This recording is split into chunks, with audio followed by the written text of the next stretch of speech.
आपके जहन में कोई क्वेश्चन आ रहा हो जो आप नीचे ना पूछ सक रहे हो या इससे हट के कोई इस कारोबार के बारे में आपके जहन में कोई क्वेश्चन है तो बताएं। सामने सर को बुला लें, बैठा दो सर। आ जाए सर, इधर बैठे सर आके।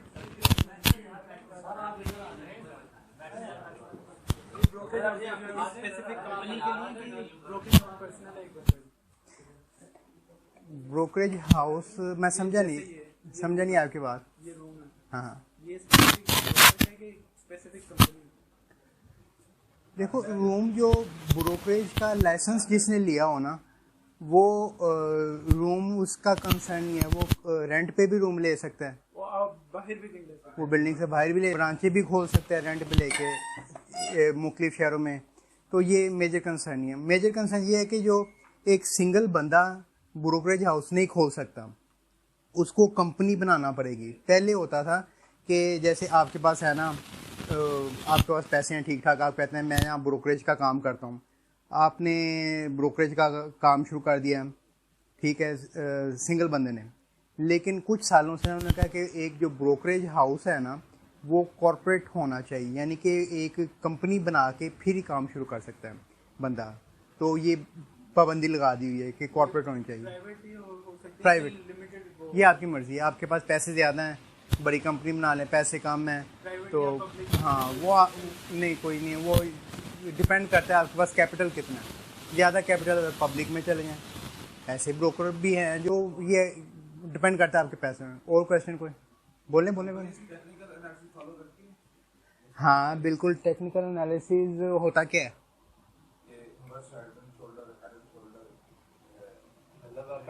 वो तो आप एक इंडिकेटर बता रहे हैं ना, उसकी चार्ट की फॉर्मेशन बता रहे हैं मुझे। सिंपल अल्फाज में आपको बताता हूँ। टेक्निकल एनालिसिस इन्होंने बड़ा अच्छा क्वेश्चन किया है।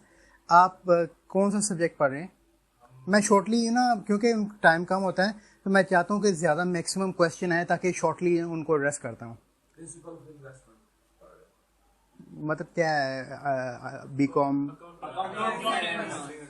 BCS, BSc, अच्छा, बी क्या बनता है?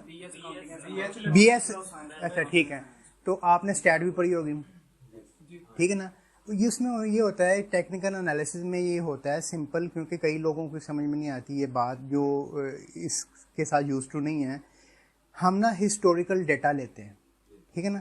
हिस्टोरिकल डेटा पिछले लेट से 5 साल का ले लिया, 10 साल का ले लिया, फिर हम देखते हैं कि पिछले 5 साल में ये स्टॉक ने कैसे मूवमेंट की है।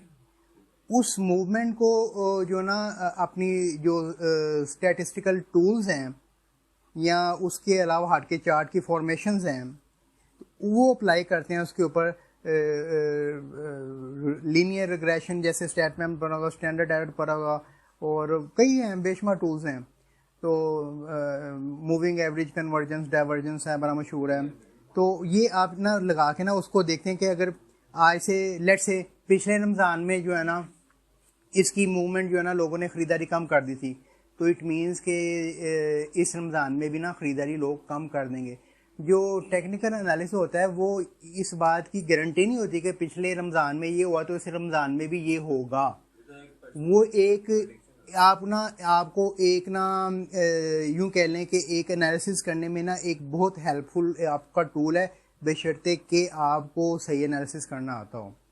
ये इसी तरह से है, 3 बंदे हैं, मार्केट रिसर्च में जा रहे हैं, तीनों बंदे जाके डाटा इकट्ठा करते हैं, अपना एनालिसिस करते हैं, वो तीनों के एनालिसिस में फ़र्क निकलता है। हालांकि उनकी जो सैंपल है उनके सैम्पलिंग में फ़र्क हो सकता है, उनकी जो टेक्निक उन्होंने लगाई हुई है एनालिसिस करने उसमें फ़र्क हो सकता है। अब देखने वाली बात है 3 बंदों में से जो है ना, टॉपिक एक ही है बंदे का ना, देखने वाली बात है 3 बंदों में से किस बंदे ने सही एनालिसिस किया है। पॉपुलेशन सेम उसको दी गई थी, सैम्पलिंग टेक्निक उसने मुख्तलिफ लगा ली, एक ने 6 महीने का डेटा लिया, आपने 2 साल का डेटा लेकर एनालिसिस किया। तो डिपेंड करता है कि आप, क्योंकि टेक्निकल एनालिसिस बहुत से लोग करते हैं, ठीक है ना, एक बटन दबा के एनालिसिस भी निकल आता है, इस तरह का एनालिसिस भी होता है जो बिल्ट इन होते हैं, लेकिन उसके अलावा हट के भी होते हैं। बाज़ लोग ऐसे होते हैं एक चार्ट को जो ना आधा घंटा देखते रहते हैं उसकी मूवमेंट को, सिर्फ एक चार्ट के ऊपर, और बाज़ ऐसे लोग होते हैं आधे घंटे को पूरी मार्केट एनालिसिस निकाल के जो आपके हाथ में पकड़ाते हैं, ये ठीक है हमने टेक्निकल एनालिसिस कर दिया पूरी मार्केट का, ये फ़र्क है। अब और क्वेश्चन? हाँ बोलो बोलो शाबाश। सर अगर हम लेट्स सपोज ब्रोकर बनना चाहते हैं तो उसके लिए हम कैसे बन सकते हैं ब्रोकर? उसका मेन फ्रेमवर्क थोड़ा सा। उसके लिए देखो, ब्रोकर बनने का ना एक क्राइटेरिया दिया गया है। अब तो पहले तो पुराने ज़मानों में होते थे कि आप ना कार्ड बाय कर सकते थे, अब वो सिस्टम ख़त्म हो चुका है। आपके पास पैसे हैं, पहले तो आपको ना अपने आप को ना कॉर्पोरेट एक एंटिटी बनाना पड़ेगा, एक रजिस्टर्ड करवाना पड़ेगा कंपनी में। आपका सारा इनकॉर्पोरेशन, मेमोरेंडम आर्टिकल, NTN वगैरह। उसके बाद ना एक्सचेंज ना हर साल के साल ना कुछ खास मंथ्स में ना ऑफर करता है लाइसेंस। किसी ने ब्रोकर का लाइसेंस खरीदना है, उसके लिए भी उसकी रिक्वायरमेंट होती है कि आपका मिनिमम कैपिटल, आपके पास कंपनी के अंदर जो पेड अप कैपिटल है ना कंपनी का, मिनिमम इतना होना चाहिए। मिनिमम जो है ना गालबन रफली मैंने एक्यूरेट दिया हुआ है, मेरे ख्याल से कोई लगभग जो है ना 2 करोड़ के आसपास है पेड अप कैपिटल। मेरा मतलब ये, मैं एग्जैक्ट उसको चेक करना पड़ेगा, काफ़ी देर पहले का मैंने देखा है। राउंड अबाउट जो है ना आपके पास समझ लो सफिशेंटली काम करने के लिए आपके पास 3 करोड़ होना चाहिए, सफिशेंटली जो है ना आसानी से काम, मिनिमम बता रहा हूँ। तो उसके बाद आप ना ब्रोकरेज का लाइसेंस मिल सकता है। आप कंपनी कोई दफ्तर किराए पे लेके या आपका अपना सेटअप है तो उसमें शुरू कर सकते हो सारा। इसका फ्रेमवर्क एक्चुअली मैं जानना चाहता हूँ। ये तो लाइसेंस हो गया, इसके आगे फिर मतलब काम कैसे करता है? देखो उसके आगे ये होता है, ब्रोकरेज का काम होता क्या है, वो ये होता है कि आपके क्लाइंट्स ने ना शेयर्स खरीदने हैं या बेचने हैं। वो जो शेयर्स खरीदेगा या बेचेगा उसके ऊपर आपको ना कमीशन मिलेगा। वो कमीशन जो मिलेगा ना वो आपकी इनकम। मिसाल के तौर पर कोई आपका क्लाइंट है, उसने कोई 10 रुपये का शेयर ख़रीदा है, तो आप उसको ना अपनी बुक्स में लिखेंगे। हर चीज़ ऑटोमेटिकली हुई थी। आप अपनी बुक्स में लिखेंगे, लेट्स से उसकी 5 पैसे कमीशन आपने रखी हुई है, तो आप ये लिखेंगे उसने 10 रुपये 5 पैसे का शेयर ख़रीदा है। इनफैक्ट उसने ख़रीदा 10 रुपये का है, लेकिन आप लिखेंगे 10 रुपये 5 पैसे का ख़रीदा है। 5 पैसे आप एक्स्ट्रा से लगा रहे हैं, ये कोई गलत बात नहीं है। ये कमीशन है जो म्यूचुअली एग्रीड होती है। हर ब्रोकर का डिफरेंट होता है स्लैब जो है ना। ये 5 पैसे जो है ना हर शेयर के पीछे, ये आपकी कमीशन है। नहीं, क्लाइंट खुद से बाय या सेल नहीं कर सकता। उसको किसी ब्रोकर के पास उसका अकाउंट होना लाजमी है। क्लाइंट खुद से परेशान, आपकी बात एक मैं क्लियर कर दूं, क्लाइंट खुद से शेयर बाय कर सकता है प्राइमरी मार्केट में। प्राइमरी मार्केट उसको कहते हैं, कंपनी का एड आपने आया न्यूज़पेपर में, ये हमारी कंपनी जो है ना इनिशियल पब्लिक ऑफरिंग कर रही है, हम शेयर ऑफर कर रहे हैं। जिसने इंटरेस्टेड है जो है ना वो शेयर एप्लीकेशन लेके ये चेक साथ लगा के ना अपना शनाख्ती कार्ड की कॉपी लगा के तो बैंक में जमा करवा दे। उसका बैलेटिंग होगी, इन केस अगर बैलेटिंग होती है तो आप प्राइमरी मार्केट में आप शेयर खरीद सकते हैं अगर कंपनी का IPO आया हो तो। लेकिन अगर लेट से आपको शेयर मिल गया है तो आप उसको बेच नहीं सकते सर, अगर जब तक ब्रोकर का अकाउंट नहीं खुलेगा। ब्रोकर का बैरियर रखा है किस वजह से होगा? देखो मैं अच्छी बात है, मैं आपको बताता हूँ कि ये ऐसे ही है कि मार्केट एक सिंपल, एक मैं आपको बताता हूँ, एक सिंपल मार्केट में देखें आपने, यूं कह लूँ, आपका क्वेश्चन बहुत अच्छा है लेकिन मैं उसको सिंपल तरीके से वजाहत करना चाहता हूँ। आप जाते हो दुकानदार से, मार्केट में जाते हो ना, किसी दुकानदार से चीज़ परचेज़ करते हो, ठीक है ना। अगर कंपनी खुद से कहे कि जी हम दुकानदार का बीच में रोल ही नहीं रखते, ठीक है ना, हम दुकानदार को, मिडल मैन को निकाल देते हैं, हम जो है ना खुद से क्लाइंट हमसे जो है ना, तो वो काम जो है ना मुश्किल हो जाएगा। ईज़ ऑफ डूइंग बिजनेस नहीं रहेगी। अब ये है कि ईज़ ऑफ डूइंग, अब एक दुकानदार है, उसने हो सकता है कोई 50 कंपनियों से माल ख़रीद के रखा हो। आप जाते हैं दुकान के पास, आपने 50, आप वो दुकान पे आइटमें पड़ी हुई हैं, 100 मुख्तलिफ किस्म की आइटमें पड़ी हुई हैं, आप जाके आसानी से ख़रीद लेते हैं।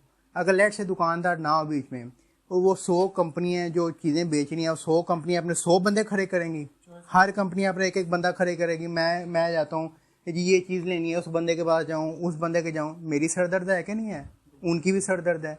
तो ये ईज ऑफ डूइंग बिजनेस बनाने के लिए ना ये उसका ये ब्रोकर क्या है, दुकानदार है। ब्रोकर के पास यानी हर कंपनी से शेयर्स आप परचेज कर हाँ, ब्रोकर एक दुकानदार है सिंपल अल्फाज में ना। जैसे दुकान पे सौदा रखा हुआ है, 100 कंपनियों की आइटमें लगी हुई हैं, शैम्पू लगा है, ब्रेड लगी, बेकरी की आइटमें लगी हुई हैं। ब्रोकर भी एक दुकानदार है, हर कंपनी के शेयर बेचने के लिए दुकानदार बैठा हुआ है।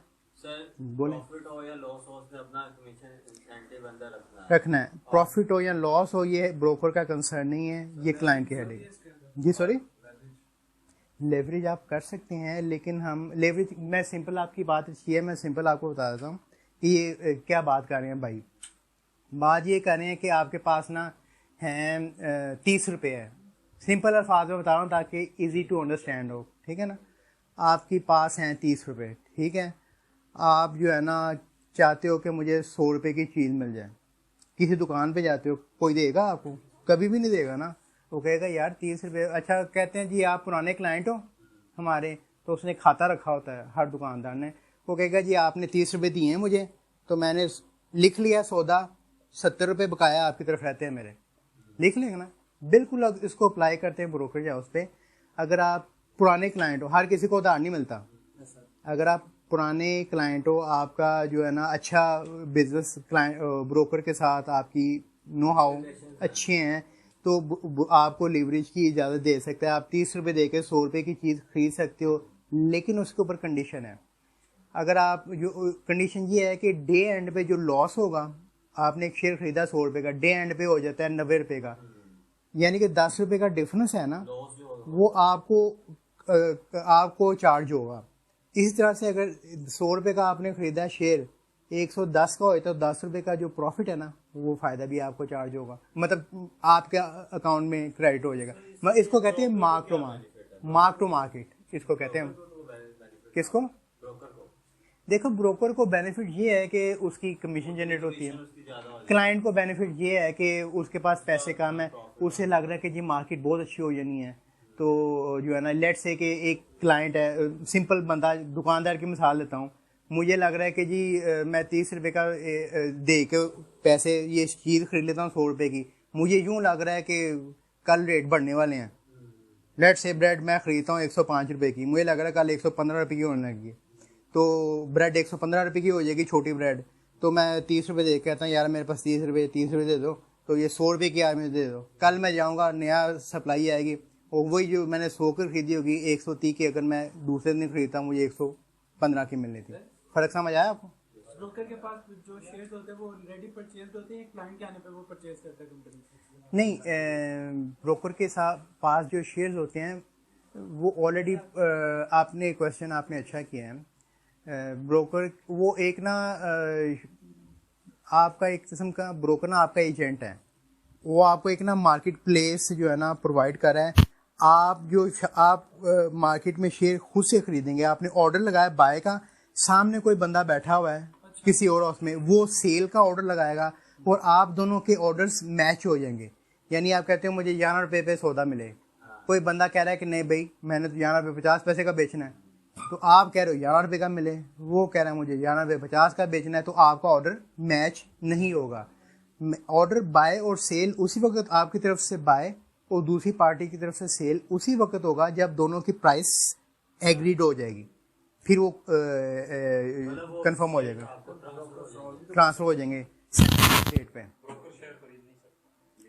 ब्रोकर अपने खुद से भी, अगर आप खुद इन्वेस्टमेंट करना चाहें, लेट से ब्रोकर के पास बड़े पैसे पड़े हुए हैं, वो खुद से अपने प्रोप्राइटरी अकाउंट में, मतलब अपने ज़ाती, सिंपल अल्फाज में अपने ज़ाती अकाउंट में अपने पैसों से जितने मर्जी शेयर खरीद, खुद नहीं, मतलब क्लाइंट खुद मार्केट में जाके बेचे। ये नहीं कि मेरे पास शेयर पड़े हैं, आपने वो शेयर खरीदने, मैं कहता हूँ भाई मेरे पास से ले लो, ये लो, ये नहीं, ऑर्डर मार्केट के अंदर लगाना पड़ेगा, बाय सेल। सर कुछ एक छोटा सा क्वेश्चन लास्ट। हाँ बोले। सर कुछ होते हैं जो एप्स के जरिए बाय सेल करते हैं, सर उसमें तो ब्रोकर माइनस हो जाता है? नहीं बेटे, देखो ऐप्स के जरिए से ना, ऐप के जो बैकएंड पे कौन बैठा हुआ है? अच्छा, वो ब्रोकर की ऐप अपनी चल रही होती है। हमने एक सिस्टम बनाया हो ना, हमने एक कंप्यूटर पे आप उसको इंस्टॉल कर सकते हैं, ठीक है ना, उसी सिस्टम को आप मोबाइल पे इंस्टॉल कर सकते हैं। लेकिन बैक एंड पे जो सेटलमेंट किसने करनी है, अल्टीमेटली सेटलमेंट जो है ना ब्रोकर ने करनी है। आप सबके ऑर्डर ना ब्रोकर के पास आ रहे हो, भले आप ऐप से करो, तो भले आप कंप्यूटर से करो, भले आप टेलीफोन से करो, आपके सारे ऑर्डर जमा होके इकट्ठे होके मेरे पास आ रहे होंगे कि बंदे ने ये क्लाइंट ने ये खरीदा है, किस वे से खरीदा है वो अलग बात। मेरे साथ भी शेयर कर दीजिएगा।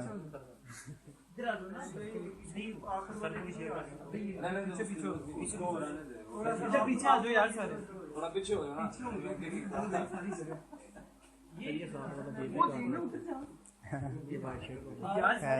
मेजे में कुछ नहीं पड़ा काट ले बस।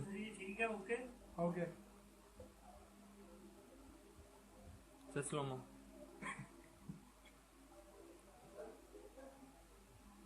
थैंक यू यार, ये मेरे साथ शेयर भी कर देना, मेरा नंबर नोट कर लो। अरे सर वो मुझे बता दो, नहीं क्रैश हो सकती है।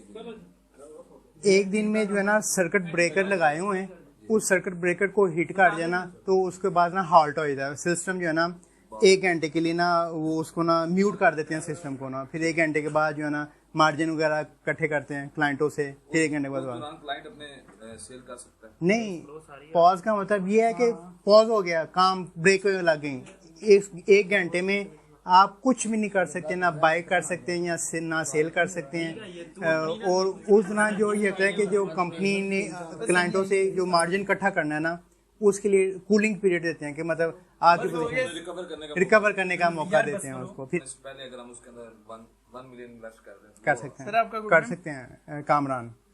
देखो ऐसा इसको कहते हैं प्री आईपीओ प्लेसमेंट कहते हैं। ये आप उसी सूरत में कर सकते हैं जब आपको जो है ना कंपनी की इंफॉर्मेशन हो, ये कंपनी का आईपीओ आने वाला है, और पहले उससे कांटेक्ट करके जो है ना उसकी जो है ना प्राइस के साथ सेटलमेंट करके, फिर जब आप आईपीओ आएगा, फिर जब प्राइस जाएगी उसके हिसाब से अगर ऊपर जाती है तो आपको सीधा सीधा उसके अंदर फायदा है ना, बहुत फायदा है अगर कंपनी अच्छी है, अगर कंपनी अच्छी है। उसके अंदर बस ये है कि ये फेसबुक का देखो ना, जब फेसबुक का आईपीओ हुआ ना, तो इसके आईपीओ से पहले बहुत से जो बड़े बड़े इन्वेस्टर थे ना, उसका आईपीओ आने से पहले उन्होंने कहा जी आपका अभी आईपीओ ना करें, हम इन्वेस्टमेंट आपकी कंपनी में डाल देते हैं, पैसे डाल देते हैं जितने आपको चाहिए।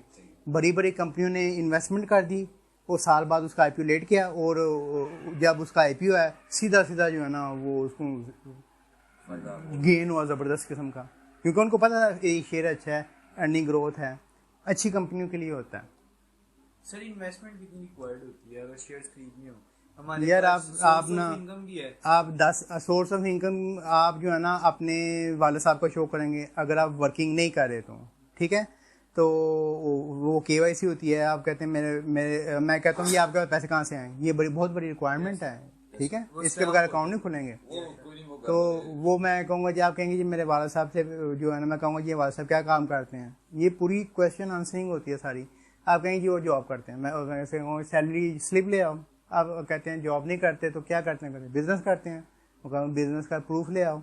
तो सारा आपसे ना पूरा इन्वेस्टिगेट करके एंटी मनी लॉन्ड्रिंग के लॉज जो है ना इम्प्लीमेंट करने होते हैं। वो सारा क्या ड्यूटी परफॉर्म कर रहे हैं? मैं सारी ड्यूटियाँ कर चुका हूँ। फिर भी आप ब्रोकरेज ये बना हुआ है या? मैं as a research analyst, head of research analyst भी काम कर चुका हूँ, हेड ऑफ कंप्लायंस भी काम कर चुका हूँ। अब तो सारा जो है ना काम मैं ही देख रहा हूँ, सारा जो है ना टोटल सारा टैक्सेस के मैटर्स भी देख रहा हूँ, लीगल मैटर्स भी देख रहा हूँ, और मतलब मल्टी टास्किंग जो कर।